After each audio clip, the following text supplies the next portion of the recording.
Hello વિદ્યાર્થી મિત્રો, તમારું સ્વાગત છે ગણિત અને તર્ક ચેનલ પર। આજનો વિડીયો જે છે પાર્ટનરશિપ ભાગીદારી પ્રકરણનો ભાગ 2।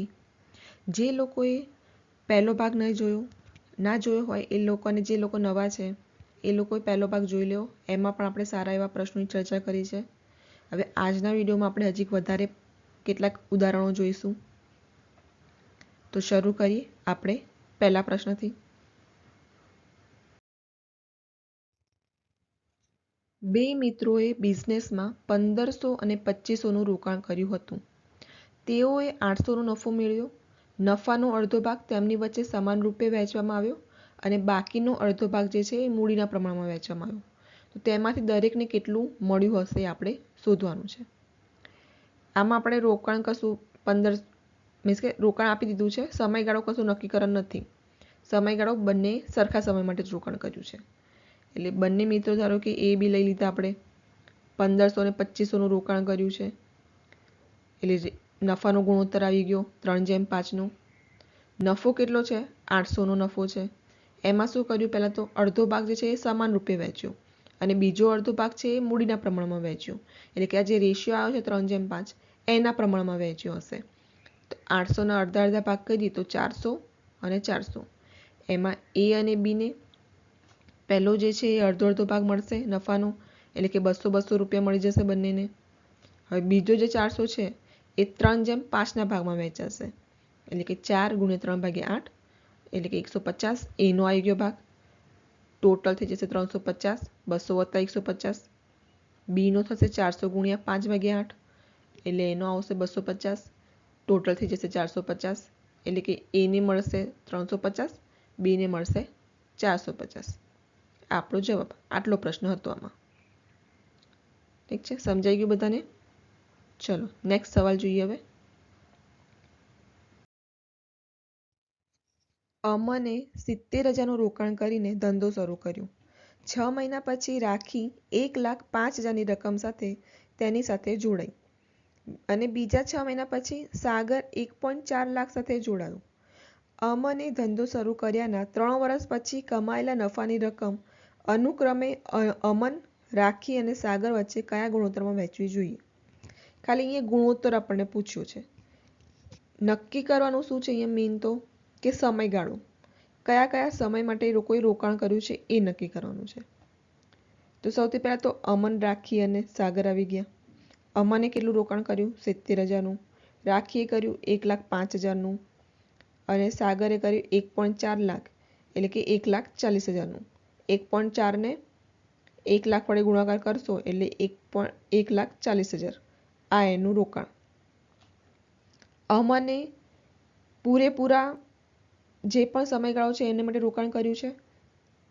સમયગાળો કેટલો છે? 3 વર્ષનો છે એટલે 3 વર્ષ એટલે અમન માટે કેટલા આવશે? 36 મહિના થઈ ગયા। રાખીએ શું કર્યું? 6 મહિના પછી જોડાઈ, એટલે કે બિઝનેસ શરૂ કર્યાના 6 મહિના પછી જોડાઈ, એટલે કે 36માંથી 6 જાય એટલે કે 30 મહિના રાખીનો સમયગાળો। પછી સાગરનો સમયગાળો, સાગરે હજી બીજા 6 મહિના પછી રોકાયું, એટલે કે પહેલાના 6 મહિના અને એની પછીના હજી બીજા 6 મહિના એટલે કે ટોટલ 12 મહિના પછી સાગર જોડાયું, એટલે કે 36માંથી 12 જાય એટલે કે 24। હવે આ પ્રમાણેનો આપણો રેશિયો કાઢી નાખીએ એટલે આપણો જવાબ આવી ગયો 12:15:16। આપણને ગુણોત્તર જ પૂછ્યો તો એ આપણો જવાબ આવી ગયો। સમજાઈ ગયું બધાને આટલા સુધી? ચલો નેક્સ્ટ સવાલ જોઈએ હવે। 3 વ્યક્તિઓએ 3,000ની મૂડી સાથે પ્લેસમેન્ટ બિઝનેસ શરૂ કર્યું। બી એ કરતાં 600 ઓછું રોકાણ કરે છે અને સી બી કરતાં 300 ઓછું રોકાણ કરે છે। 886ના નફામાં બીનો હિસ્સો કેટલો છે એ આપણે શોધવાનું છે। 3 વ્યક્તિએ બિઝનેસ શરૂ કર્યો છે। પહેલાં તો એ બી સી 3 વ્યક્તિઓ આવી ગઈ। 3,000ની મૂડી છે। અહીંયા જો આપણે રોકાણ નથી આપ્યું કે રોકાણ કેટલું કરી રહ્યા છે ત્રણેય જણા, ખાલી અહીંયા આપ્યું છે કે ઇન્ફોર્મેશન આપી છે બીએ એ કરતાં ઓછું રોકાણ કર્યું, સીએ બી કરતાં ઓછું રોકાણ કર્યું, એટલી જ આપણને ઇન્ફોર્મેશન આપી છે। તો સૌથી પહેલાં તો આપણે ધારો કે એ કર્યું છે એ રોકાણ, બરાબર। હવે બીએ એ કરતાં 600 ઓછું રોકાણ કર્યું એટલે કે એ -600, સીએ બી કરતાં 300 ઓછું રોકાણ કર્યું એટલે કે એ -900, બરાબર।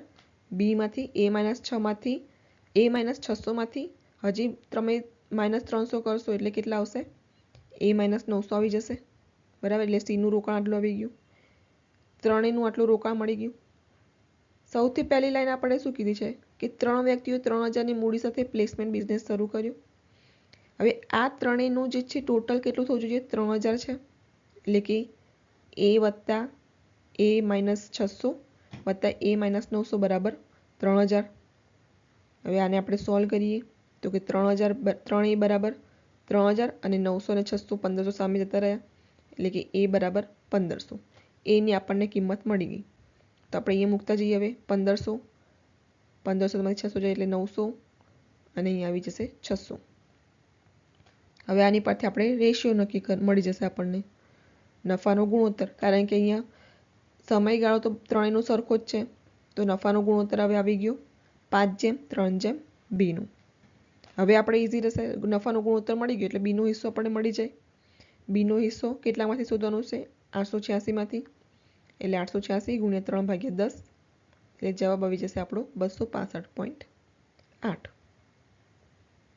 ઇઝી. અહીંયા આપણને રોકાણ આપણે શોધવાનું હતું બધાનું, કારણ કે રોકાણ આપણને ટોટલ આપેલું નહોતું, એ આપણે આ પ્રમાણે શોધ્યું. ચલો હવે નેક્સ્ટ સવાલ જોઈએ. A, B અને C ભાગીદારીમાં પ્રવેશ કરે છે. એ શરૂઆતમાં કેટલાક નાણાંનું રોકાણ કરે છે? જો હવે અહીંયા પણ એવું આપ્યું છે, કેટલાક નાણાંનું રોકાણ કર્યું છે, આપણને આપ્યું નથી. B 6 મહિના પછી બમણી રકમનું રોકાણ કરે છે અને C 8 મહિના પછી 3 ગણી રકમનું રોકાણ કરે છે. જો વાર્ષિક નફો 27,000 હોય તો C નો હિસ્સો શોધો. C નો હિસ્સો શોધવાનો છે આપણે. સૌથી પહેલાં તો આપણે ગુણોત્તર નક્કી કરવો પડે. પહેલાં તો આપણે આવી ગયા ABC. એ કેટલાક નાણાંનું રોકાણ કરે છે? તો ધારો કે A નું કરે છે. B જે છે એ બમણી રકમનું રોકાણ કરે છે, તો કે 2A. C જે છે એ 3 ગણી રકમનું રોકાણ કરે છે, તો કે આપણે લઈ લીધા 3A. રોકાણ આપણને મળી ગયા ત્રણેયના. હવે આપણે નક્કી કરીએ સમયગાળો. વાર્ષિક નફો આપ્યો છે 27,000. એનો સમયગાળો પૂરેપૂરા સમય માટે રોકાણ કર્યું છે, એટલે કે પૂરેપૂરા 12 મહિના માટે રોકાણ કર્યું છે. વાર્ષિક નફો એટલે કે 12 મહિના માટે રોકાણ કર્યું છે. બીએ શું કર્યું? 6 મહિના પછી આવ્યો હજી, એટલે કે બીએ 12 માંથી 6 જાય એટલે કે બીએ જે રોકાણ કર્યું હશે એ 6 મહિના માટે જ રોકાણ કર્યું છે બાકીના, એટલે કે બીના સમયગાળા આવી ગયો 6 મહિનાનો. સીએ શું કર્યું? 8 મહિના પછી 3 ગણી રકમનું રોકાણ કર્યું. સીએ 8 મહિના પછી રોકાણ કર્યું છે, એટલે કે 12 માંથી 8 જાય એટલે કે 4 મહિના માટે રોકાણ કર્યું હશે. બરાબર, સમજાઈ ગયું એટલે સુધી? 8 મહિના પછી રોકાણ કર્યું. સમયગાળો આપણે નક્કી કરી નાખ્યો બધાનું. હવે આની પરથી આપણને રેશિયો મળી જાય, એટલે કે રેશિયો મળે છે 1:1:1. ત્રણેયને સરખો ભાગમાં વહેંચાય છે, એટલે 27,000નો નફો જે છે એ ત્રણેયને સરખા ભાગમાં વહેંચાશે, એટલે કે 27,000 ભાગ્યા 3 એટલે કે 9,000. ત્રણેયનો હિસ્સો 9,000, એટલે કે C નો હિસ્સો કેટલો આવી જશે? 9,000. આ આપણો જવાબ. ઠીક છે, ચલો હવે નેક્સ્ટ સવાલ જોઈએ.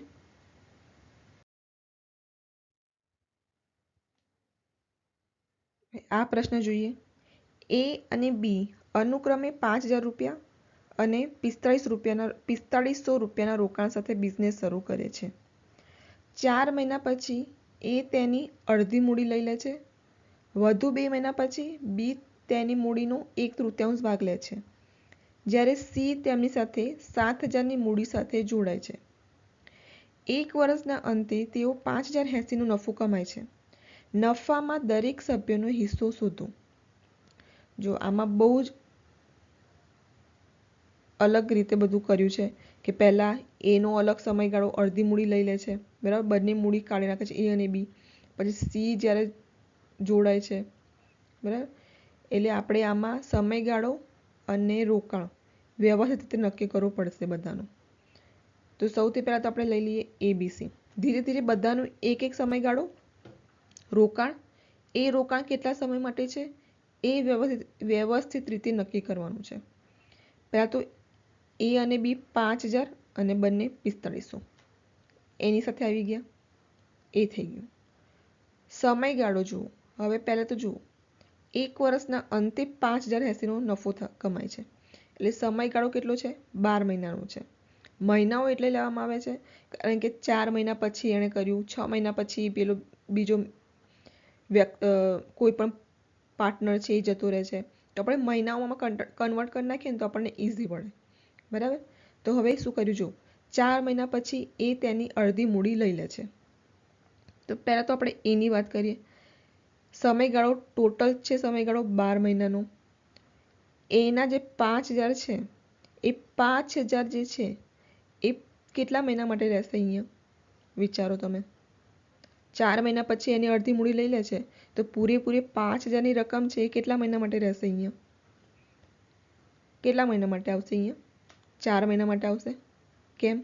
કારણ કે 4 મહિના પછી પાછી એણે મૂડી લઈ લીધી એની અડધી. બરાબર. તો જે પહેલી મૂડી છે 5000 એ પૂરેપૂરા 4 મહિના માટે બિઝનેસમાં રહે છે. હવે એણે એની મૂડી અડધી મૂડી લઈ લીધી એટલે કે હવે કેટલા આવી ગયા? 2500 આવી ગયા. એ 2500 કેટલા મહિના માટે રહેશે? હવે પહેલા 4 મહિના માટે 5000 આવી ગયા. હવે 4 મહિના પછી પરિસ્થિતિ બદલાઈ. 4 મહિના પછી 2500 રહ્યા એટલે કે 12માંથી 4 જાય એટલે કે 2500 8 મહિના માટે હશે. સમજાઈ ગયું? પહેલા 4 મહિના માટે 5000 જે હતા એ પૂરેપૂરા 4 મહિના માટે હતા. પછી 2500 જે આવ્યા એ ખાલી 8 મહિના માટે રહેશે કારણ કે 4 મહિના પછી પરિસ્થિતિ બદલાઈ ગઈ. એટલે ટોટલ જુઓ 8 અને 4 12 મહિના થઈ ગયા પૂરા. એ જોઈ લેવાનું. હવે શું થયું બી માટે? કે વધુ 2 મહિના પછી એટલે કે 4 મહિના તો હતા, હજી વધુ 2 મહિના પછી એટલે કે 6 મહિના પછી. બરાબર. પહેલાના 4 મહિના અને પછીના બીજા વધુ 2 મહિના એટલે કે 6 મહિના પછી. 6 મહિના પછી બી એની મૂડીનો 1/3 ભાગ લઈ લે છે. તો 6 મહિના પહેલાં શું હતું? 6 મહિના પહેલાં બીનો ભાગમાં કેટલું હતું ઇન્વેસ્ટમેન્ટ? તો કે 4500નું. 4500 જે હતા એ પૂરેપૂરા સમયગાળા માટે હશે એટલે કે પૂરેપૂરા 6 મહિના માટે હશે 4500. એટલે અહીંયા આવી ગયા 6 મહિના કારણ કે 6 મહિના પછી પરિસ્થિતિ બદલાઈ. હવે 1/3 ભાગ લઈ લે છે. બી જે છે 6 મહિના પછી 1/3 ભાગ લઈ લે છે એટલે હવે એની મૂડી કેટલી રહી? 3000. બરાબર. 1/3 4500 ને 1/3 એટલે કે 1500 જતા રહ્યા એટલે 4500 - 1500 એટલે કે 3000 હવે એનું ઇન્વેસ્ટમેન્ટ રહ્યું. એ 3000 ઇન્વેસ્ટમેન્ટ કેટલા સમય માટે રહેશે? હવે પહેલા 6 મહિના માટે આવી ગયા, હવે 6 મહિના માટે રહેશે કારણ કે 6 મહિના પછી પરિસ્થિતિ બદલાઈ એટલે 3000 જે છે એ 6 મહિના માટે રહેશે. હવે અહીંયા શું થયું છે પાછું? જો સી એ વધુ 2 મહિના પછી 1/3 ભાગ લે છે જ્યારે સી જે છે એ 7000ની મૂડી સાથે જોડાય છે. બરાબર. એટલે 4 મહિના અને 2 મહિના એટલે કે 6 મહિના પછી સી જોડાય છે 7000ની મૂડી સાથે. કેટલો સમયગાળો? 7000ની એની મૂડી છે કેટલા સમયગાળા માટે રહેશે?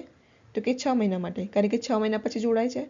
અને ટોટલ આપણો બિઝનેસનો સમયગાળો કેટલો છે? 12 મહિનાનો એટલે કે 12માંથી 6 જાય એટલે કે 6 મહિના આવી ગયા.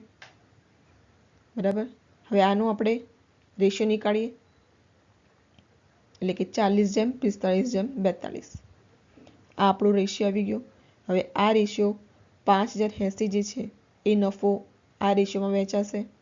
તો એબીસીનો હિસ્સો પહેલાં એનો હિસ્સો આપણે જોઈએ 5080 × 40/127 એટલે કે 1600.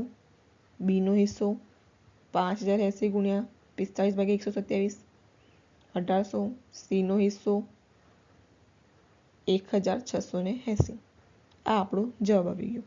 બરાબર. બહુ જ ઇમ્પોર્ટન્ટ પ્રશ્ન છે આમાં કારણ કે જે પ્રમાણે સૌથી પહેલાં તો આપણે નક્કી કરવાનું કે કેટલું રોકાણ અને કેટલો સમયગાળો. રોકાણ જે પણ રોકાણ આપણે લીધું છે એ રોકાણનો કેટલો સમયગાળો છે એ નક્કી કરતા આવડી ગયું તો તમારો ગુણોત્તર વ્યવસ્થિત રીતે જવાબ આવી જ જવાનો છે. ઠીક છે.